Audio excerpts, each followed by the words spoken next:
السلام عليكم ورحمة الله وبركاته. النهاردة هنتفرج مع بعض على الفيديو الرائع ده. طبعا اللي انتوا شايفينه ده كمامة، بس مش كمامة عادية. دي كمامة يا جماعة مصنوعة من الذهب، او النعمة مصنوعة من الذهب. الست ديت اسمها أميرة ذهب. كل حاجة بتعملها من الذهب، فعملت كمامة من الذهب. بتقول ان الكمامة ديت كمان عيار 21، يعني مش 18 يا جماعة.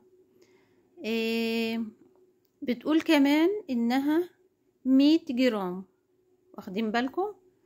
100 جرام يعني شبكة عروسة او عروستين في الزمن اللي احنا فيه ده. بس مش مشكلة، المشكلة ان هي الكمامة ديت علشان نلبسها عشان نحمي نفسنا من الكورونا. طيب احنا لما هنلبسها ونحمي نفسنا من الكورونا، مين هيحمينا من شلل الاطفال؟ ردوا عليا بس وفهموني. مين هيحمينا من الجلطة اللي هتيجي لنا؟ الحمد لله على كل حال.